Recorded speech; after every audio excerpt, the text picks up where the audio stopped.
에스더 6장 1절, 그 다음에 9장 28절 함께 보도록 하겠습니다. 시작. 그날 밤에 왕이 잠이 오지 아니하므로 명령하여 역대일기를 가져다가 자기 앞에서 읽히더니 28절 각 지방, 각 읍, 각 집에서 대대로 이 두 날을 기념하여 지키되 이 부리미를 유다인 중에서 패하지 않게 하고 그들의 후손들이 계속해서 기념하게 하였더라. 아멘. 오늘은 이 두 말씀을 위주로 부림절이 유다인들이 지금도 지키는 그 부림절이 어떻게 이루어졌는지를 함께 에스더 영상을 통해서 보면서 배우도록 하겠습니다. 자, 영상. 하나님의 섭리에 순종한 왕후 에스더 2입니다.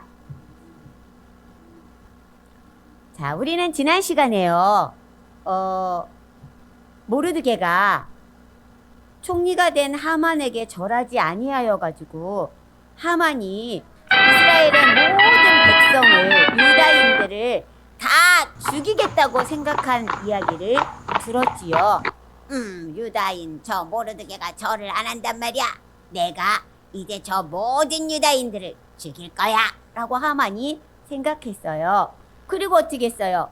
자기가 왕비의 초대를 받았다는 걸 자랑을 하고, 그런데 모르드게, 성전문 앞에서 지키고 있는 모르드게가 인사를 하지 않아서 기분이 되게 나쁘다는 이야기를 했죠.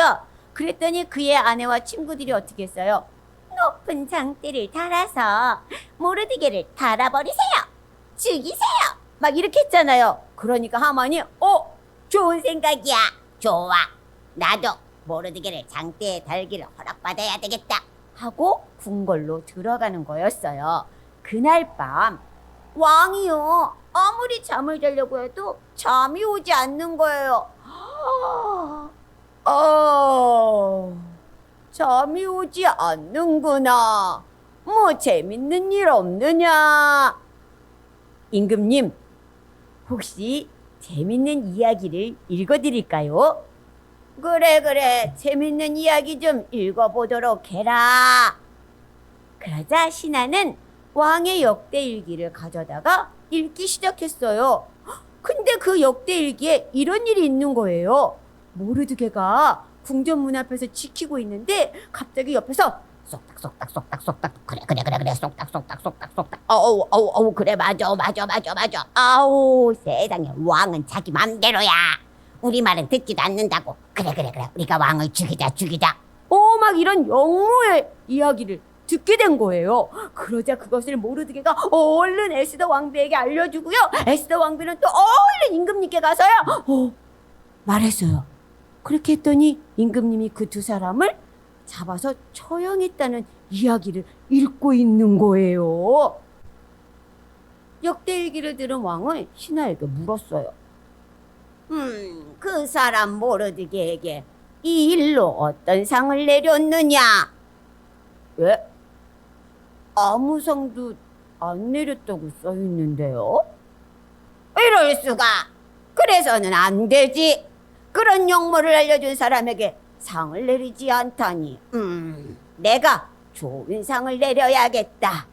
여봐라, 누가 밖에 있느냐? 예, 하만 어른이 지금 궁궐에 들어왔습니다. 하만, 좋아 어서 하만을 들라 해라. 임금님께서 하만을 보자 먼저 말했어요. 하만. 임금님은 또 나를 기다리셨구나. 하만도 자기 이야기를 해야 됐지요. 어떤 이야기를 하려고 그랬어요? 모르드게를 높은 장대에 달아서 죽이겠다는 이야기를 하려고 온 거잖아요. 근데 임금님이 먼저 말하는 거예요. 하만, 내가 아끼고 싶고 높이고 싶은 사람이 있는데 어떻게 해주면 좋을꼬? 좋은 생각 있으면 말해보도록 해라. 하만은 생각했어요. 왕이 아끼고 높이고 싶은 사람은 나 말고 또 누가 있겠어? 내가 오늘 왕 좀 대볼까? 하만은 그런 생각을 했어요. 그리고서 말했어요. 임금님께서 높이고 싶은 사람은 임금님이 입으시는 옷과 왕관을 씌워서 임금님이 타시는 말에 태워 가장 높은 신하에게 앞에서 인도하여 가면서 이렇게 말하게 하세요. 어떻게? 임금님이 높이고 싶은 사람에게는 이런 상을 내리노라 라고 외치게 하소서. 하만, 너무 좋은 생각이다. 그래, 너는 지금부터 나의 왕관과 나의 옷을 들고 또 내가 타던 그 말을 끌고 가서 저 성문에 있는 모르드게에게 다 네가 말한 대로 하나도 빼지 말고 다 시행하도록 해라. 예! 하만은 그 자리에서 기절할 뻔했어요. 자신의 계획은 말도 못하고 자신이 죽이려고 계획했던 모르드게를 태우고 앞에서 외치는 자가 되었단 말이에요. 나는 죽었어. 하만은요, 왕의 명령이기 때문에 그대로 했어요. 임금님께서 존귀하게 하시기를 원하는 사람은 이같이 된다. 모르드게는 존귀한 사람이야. 창피해. 하만은 너무너무 창피했어요. 주위에 있는 사람들이 하만 어른이잖아. 저게 어떻게 된 일이지? 백성들은 우와, 우리 모르드게님이 저렇게 존귀하게 되다니 너무 좋아. 하만은 너무 창피했어요. 그래서 기분이 아주 나빠졌어요. 그런데 어떻게 해요? 이 일이 끝난 뒤에 하만은 다시 왕비님의 잔치에 가야 했어요. 여러분, 저런 일을 겪고 난 하만이 왕비님의 잔치에 가고 싶었을까? 안 가고 싶었을까? 안 가고 싶었지요. 하만은 가고 싶지 않았지만 어쩔 수 없었어요. 그래서 왕비님의 잔치에 갔는데 기분이 하나도 좋지 않았어요. 두렵고 떨리기만 했어요. 빨리 그 자리를 벗어나고 싶었어요. 그런데요, 반대로 아수에로 임금님은 너무너무 기분이 좋았어요. 내가 오늘 모르드게에게 상을 내렸거든. 그렇게 좋은 일을 한 자에게는 상을 내려야지. 난 기분이 아주 좋구나. 에스더 왕비여, 그대의 소원이 무엇인가? 내 나라의 절반이라도 다 주겠노라. 그 말을 듣자 왕비 에스더는 임금님께 더 가까이 다가갔어요. 임금님, 아니, 왕비, 어찌하여 우는 것이요? 임금님, 제가 왕에게 은혜를 입었으면 내 목숨과 내 나라의 목숨을 지켜주세요. 왕비는 막 울었어요. 무슨 말이냐? 누가 왕비를 죽인단 말인가? 여기 있는 하만입니다. 하만이 우리 유다인을 모두 죽이라고 명령했습니다. 그 말을 들은 하만은 온몸이 얼어붙는 것 같았어요. 우와, 설마 왕이 지극히 사랑하는 왕비가 유다인인 줄을 하만은 몰랐던 거예요. 너무도 놀란 왕은 화가 많이 났어요. 뭐라고? 나의 사랑하는 왕비를 죽이려고 했다고? 하만, 네가? 하면서 왕은 화를 불같이 내었어요. 그 소리를 듣고 시종들이 들어와서 하만을 잡아가 버렸어요. 그리고는 어떻게 했어요? 모르드게를 달려고 했던 자신의 마당에 커다란 장대에 하만은 달리게 되었어요. 하나님은 에스더와 모르드게를 통해 하나님의 백성들을 지켜주시기를 원하신 거예요. 에스더 왕비는 모르드게와 함께 왕에게 갔어요. 임금님, 왕비, 또 무슨 일이요? 12월 13일 우리 민족이 죽게 됩니다. 임금님 그것을 막아주셔야겠습니다. 12월 13일? 내가 언젠가 도장을 찍은 그걸 말하는 것이요? 예, 임금님, 그때 우리 민족은 모두 죽게 됩니다. 한 번 내린 법은 고칠 수 없소. 그러면 어찌합니까? 그러나 그것을 대항할 새로운 조서를 써서 내리겠소. 자, 모르드게 어서 이 반지를 거기에 찍어서 모든 땅에 공포하여라. 예. 이렇게 해서 왕의 도장을 찍힌 새로운 조서가 어떤 조서였냐면 12월 13일에는 유다인들은 자기를 죽이려고 하는 모든 사람들과 대항해서 맞서 싸울 수 있다라는 조서였어요. 자, 친구들, 이렇게 해서 그 조서가 내려졌지만 12월 13일 유다인들을 죽여라라는 이 조서가 없어진 건 아니에요. 과연 12월 13일은 어떻게 될까요? 한번 볼까요? 드디어 시간이 지나서 12월 13일이 되었어요.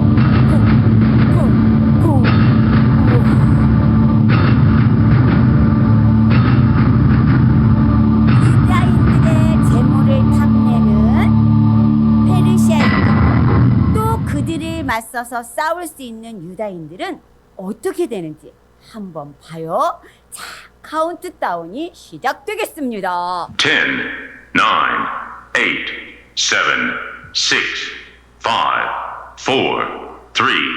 6, 5, 4, 3, 2, 1. 우와, 지금 파란 옷은 페르시아 사람들, 빨간 옷은 유다인들이에요. 서로 저렇게 막 싸웠어요. 그런데 결국은 누가 승리했어요? 유다인들이 승리했어요.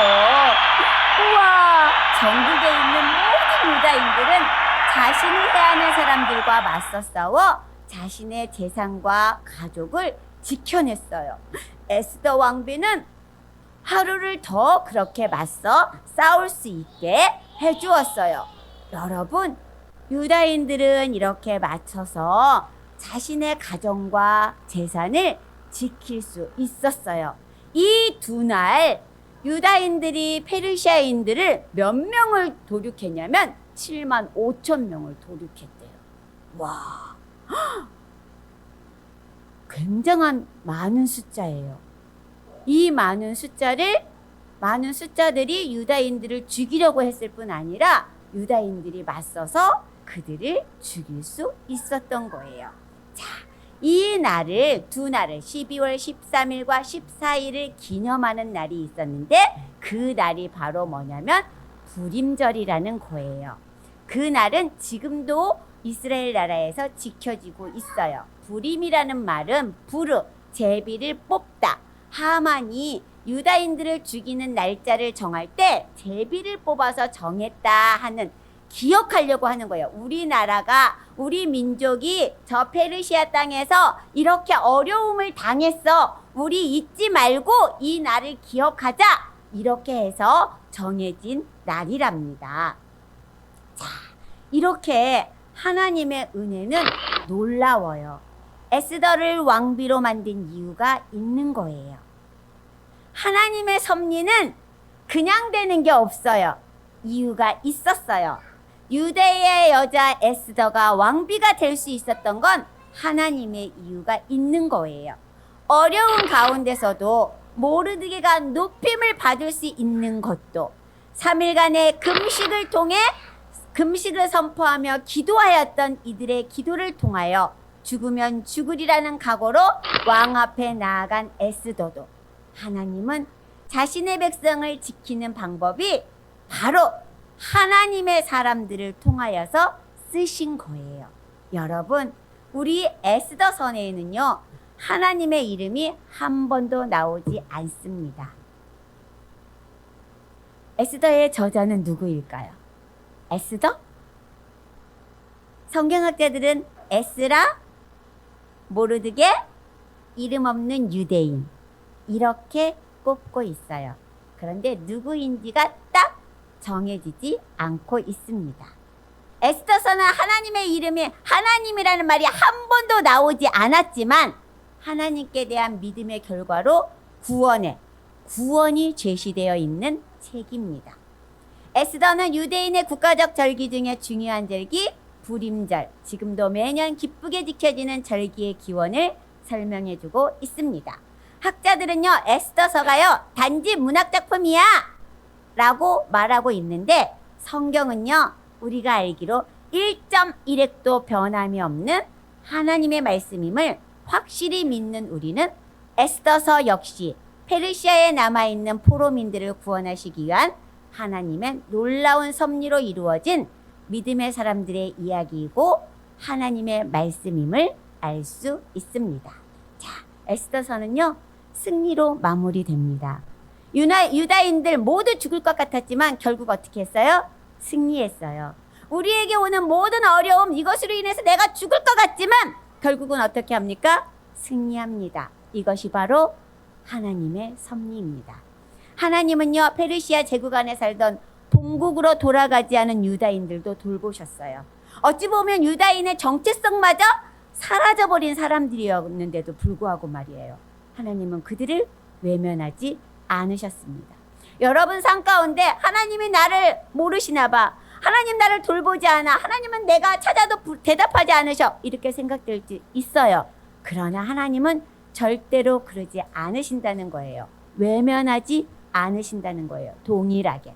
바로 하나님의 언약의 백성들이기 때문입니다. 이스라엘 백성들이 하나님의 언약의 백성이기 때문에 하나님은 그들을 외면하지 않으셨어요. 그러면 우리를 부르신 하나님 또한 우리도 언약의 백성이잖아요. 우리도 외면하지 않으신다는 겁니다. 언약이 뭡니까? 아브라함과 하나님이 맺은 언약이에요. 이스라엘 백성들은 이 언약으로 여기까지 살아왔어요. 어쩌면 이스라엘 백성들이 언약을 지킨 것이 아니라 하나님 언약을 신실하게 지킨 것일 거라고 볼 수 있습니다.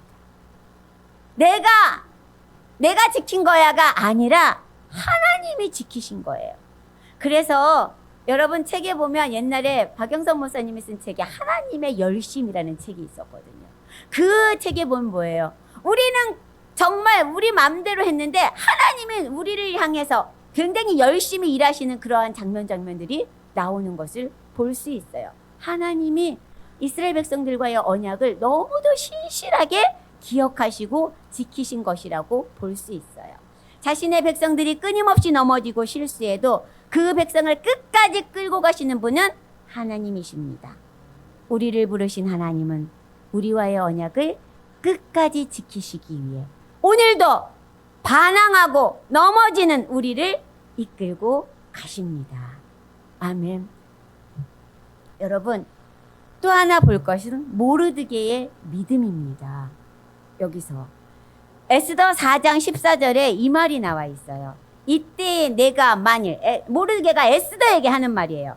내가 만일 잠잠하여 말이 없으면 유다인은 다른 데로 말미암아 노임과 구원을 얻으려니와 너와 내 아버지 집은 멸망하리라.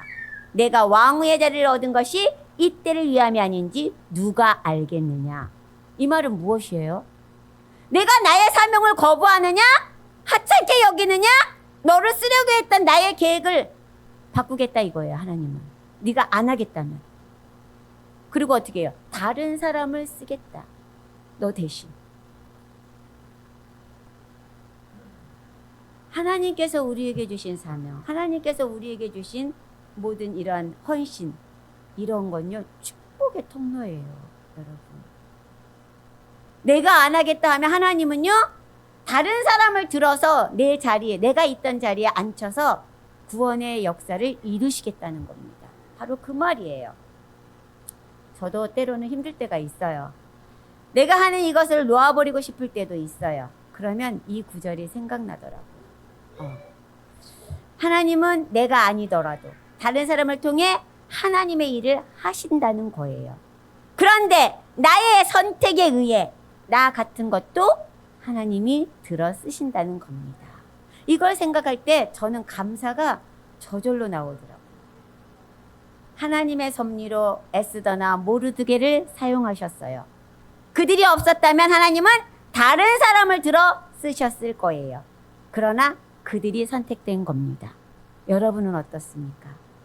내 계획에 맞추지 마시고 하나님의 계획에 맞추십시오. 내가 아니면 안 돼, 이거! 이게 아니라 나 같은 거 써주셔서 감사합니다. 쓰임받아 영광입니다. 따라해볼까요? 나 같은 거 써주셔서 감사합니다. 쓰임받아 영광입니다. 저는요, 이 말이 너무 나 같은 거 써주셔서 감사합니다. 쓰임받아 영광입니다. 주님 홀로 영광 받으시옵소서. 에스더가 모르드게가 이렇게 고백하지 않았을까? 에스더서에서는 나오지 않았지. 내가 아니면 안 돼가 아닙니다. 나 같은 거 써주셔서 감사합니다. 쓰임받아 영광입니다. 로 나의 생각을 전환하십시오. 하나님이 아십니다. 하나님이 열심히 있어서 하십니다. 하나님은 자신의 목적과 계획을 누구를 통해서든 반드시 이루시는 분이십니다. 그것에 내가 쓰임받는 자인지 아닌지는 바로 여러분의 생각과 믿음에 달려 있습니다. 아멘. 그래서 이 찬양을 불러보겠어요. 주 부르심 따라. 여러분, 주 부르심 따라 예수 이름 믿으며 나의 인생을 드렸습니다. 우리 함께 같이 찬양해 보도록 하겠습니다.